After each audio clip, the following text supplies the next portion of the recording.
Israel's genocidal war on Gaza has been met with massive protests across the world. In so many countries, we have seen tens of thousands of people taking to the streets, rejecting Israel's apartheid, rejecting Israel's invasion, and expressing solidarity with the people of Palestine. Now, this is in sharp contrast to the responses of many governments, especially in the global north, which have completely bought Israel's justifications. But in fact, what we have seen is people's movements continuing their protests and in many cases actually pushing their governments, exerting pressure to take a more progressive stance. It's also interesting to see some of the geographical divides when it comes to solidarity with Palestine. Countries of the global south often taking a far more progressive, a far more radical position. And one such country where both in terms of the stand of people's movements and in terms of the stand of the government, there's been a very clear position in favor of Palestine is South Africa. Now, South Africa, of course, is a very long history of struggling against apartheid, and solidarity with Palestine has been very much a part of that struggle as well. Israel's genocidal war on Gaza has been met with strong responses from the streets throughout the world. We have seen over a month and a half, we have seen tens of thousands of people across the world taking to the streets, expressing rejection of Israel's apartheid, Israel's invasion, expressing solidarity with the people of Palestine. Now, this is in sharp contrast to many governments, especially in the global north, which have consistently stood by Israel's government and have accepted all the claims and justifications Israel has been making. But the people, wherever they are, whichever part of the world they're in fact, have been pressurizing their governments to take a more stronger stand. But one of the countries where people's movements have been the most steadfast in opposing Israel's apartheid is South Africa. Of course, South Africa has a long history of solidarity with the Palestinian people. To talk more about this, we have with us Phakamile Majola, the national spokesperson of NUMSA, the biggest union in the country. Thank you so much for joining us.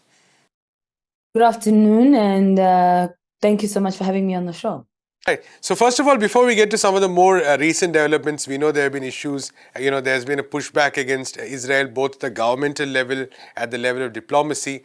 But first of all, I want to sort of get your views on the tradition of solidarity with Palestine that is so central to South African people, that is so central to South Africa's struggle against its own apartheid. Absolutely. I think for any nation that has experienced either colonialism or imperialism, this is a very, very clear issue. There's no confusion about what's going on here. And certainly for us as South Africans, having experienced apartheid and the brutality of a racist government, which has, where racism was legislated, where the struggles of the Palestinian people resonate very much with us as Black people in South Africa, because we know how that feels. We know how it feels to be discriminated against on the basis of race. We know how it feels to be denied education, to be denied health care, to be denied a decent human life, to be stripped of your humanity, to be stripped of your dignity, to have your land stolen from you in the name of race and racism. We know how that feels like. And so this is why when we look at the situation in Palestine, it's very clear to us that Israel is an apartheid state because of the manner in which it projects its leadership on the people there. They have occupied the land of Palestine for more than 70 years. There has been absolute violent brutality in that period of time against the local population. They have stripped them of dignity. They've stolen land. They've denied them healthcare. They've denied them education. The whole thing is apartheid. And I mean, there's a report that even describes Gaza as the biggest open air prison. So the Israeli state even took it further than what the South African apartheid state did. And when you look at certainly the bombings in the last couple of days, it's like apartheid on steroids, what we're seeing there. During the dark days of apartheid, we had massacres that took place during 1961, for example, Sharpeville massacre, when Black people protested against the Dompas. The Dompas, which, by the way, is very much like the ID books which were given by the Nazis to the Jews in the ghettos. So there was the slaughter of Black people then. There was a slaughter of Black people in the 1970s during June 16, the youth uprising in Soweto. There was a persistent slaughter at different times. And on top of that, as I said, the denial of basic human rights. So there is no confusion for us. The people of Palestine deserve our support. And I think even if on the African continent, having been colonized, we fully can relate to the suffering of Palestinian people. And this is why it's very important that we must see a strong message of solidarity, not just from South Africa, but from the continent and the global South in defense of Palestine. Absolutely. Like you were saying, also, there's a long history also of colonialism in the African continent itself, which automatically, I think, is translated in terms of solidarity, which has also inspired people. So maybe could you also take us a bit through the current protests, the kind of actions and mobilizations that are taking place in South Africa? There have been several protests taking place in South Africa. NUMSA, obviously, for many years, we've been protesting regularly against apartheid in Palestine. We actually even had a march in March of this year against the apartheid Israel. We went to the embassy, and of course, they ignored us. No surprise there. But obviously, since October 7th, there's been some really intense rallying and support for Palestinian people. NUMSA hosted the Dilemmas Conference between the 14th and the 18th of October. And in that conference, where we had more than 500 delegates and more than 70 countries present, the entire conference was heavily focused on the Palestinian conflict, on the genocide in Gaza, and on rallying support for Palestinians. And of course, there have been marches since then, the most recent one being the one that took place in Cape Town on Sunday, which was a massive, massive march, tens of thousands of people marching in the streets of Cape Town. And this is particularly significant, that march of tens of thousands of people in Cape Town, because Cape Town is the seat of the Democratic Alliance government, which is a right-wing government in South Africa and a vocal supporter of apartheid Israel. So the fact that that march happened in Cape Town and there was all that solidarity there, I think is hugely significant. And I personally hope it will translate to a vote, or, because South Africa is having elections next year. And traditionally, the DA has always had huge support from the Muslim population in Cape Town. So I'm hoping that this massive marches that we're seeing will be a sign that things will shift politically and that the DA will lose political support, because they've really, really, really been exposed as a supporter of fascism and right-wingism on the issue of Palestine, particularly because when this march took place on Sunday, they sent police. So there was a march on Saturday, which was peaceful, went very well. And then on Sunday, there was a prayer session that happened. Some Israelis decided to pray for Israel. I think it was a Christian organization, if I'm not mistaken, that decided to pray for Israel. And of course, there were Palestinian supporters there. And the DA government unleashed police on the Palestinian supporters. There were tear gas and stun grenades used, and heavy-handedness against the supporters of Palestine. So for me, I see all of that as a good thing, in the sense that hopefully it will mean that the support for this right-wing organization in this country will diminish significantly, because they now, no one can delude themselves anymore about what the Democratic Alliance is and what it stands for.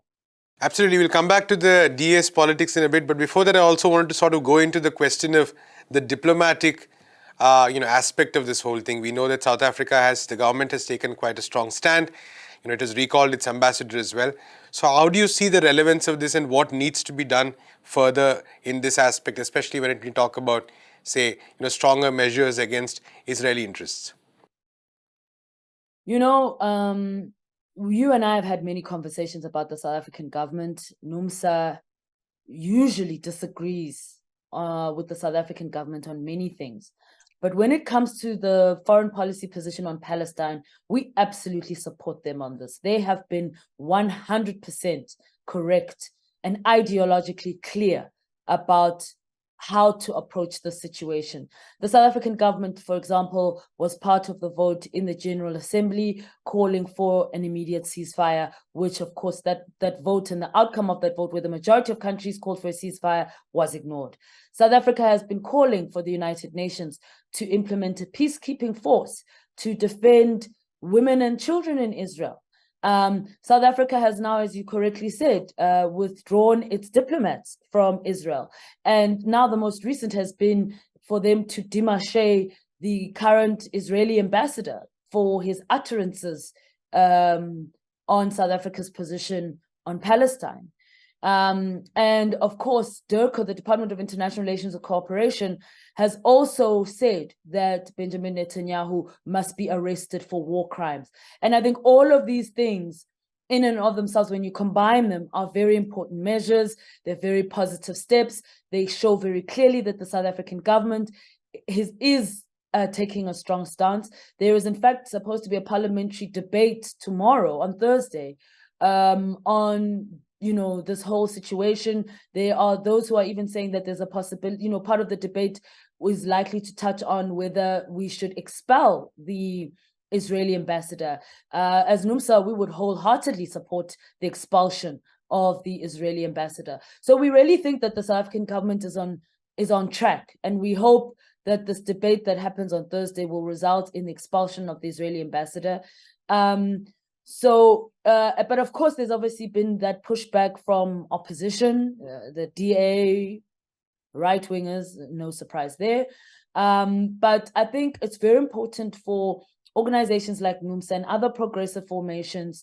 There actually have been statements from various trade unions, even within COSATU, in the last couple of days, that have strongly condemned Israel and have strongly defended Palestine. So I think as long as there's this sort of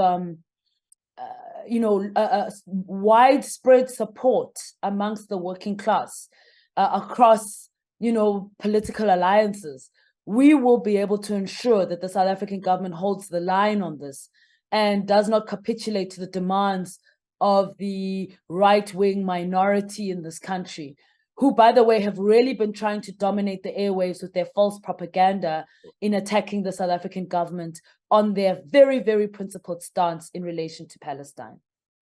That is my final question, because I believe the right-wing sections in the opposition have also raised this so-called threat of the United States bringing in some action. Say they cited the AGOA as well, which is a deal, which is actually not very beneficial for South Africa, but they've cited it as a big example based on a letter by some representatives. So how is the US, perspective on this? What is the relevance of that as far as South Africa is concerned? So obviously, the United States is an imperialist nation, and we as a country have a relationship with an imperialist nation. America is one of our biggest trading partners.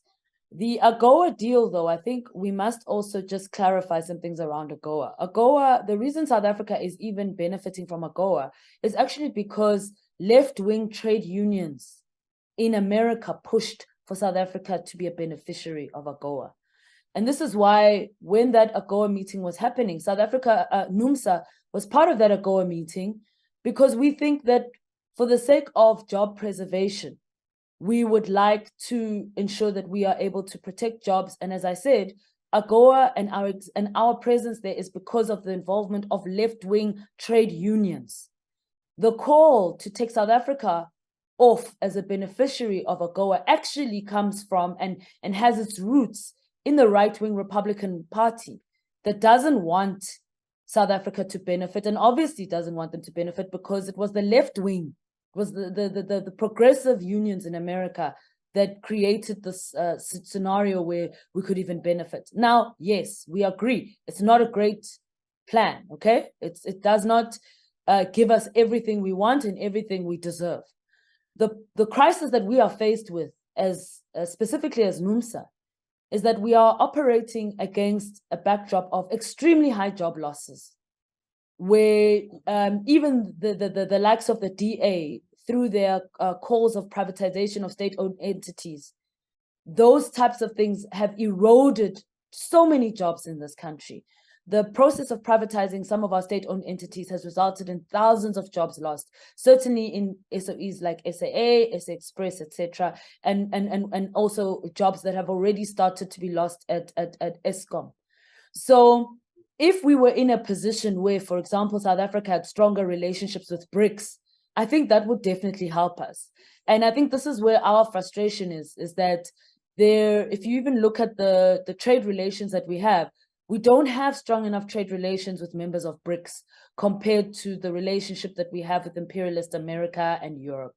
And that puts us in a very, very tight situation in terms of our options, certainly as workers. So we are trying to balance our ideological positioning on Palestine and the fact that we do support boycotts, for example, on Israel for what it's doing to Palestine, etc. But at the same time, we also want to make sure that we don't play into the agenda of the right-wing Republican Party. And so that's where we are on those issues.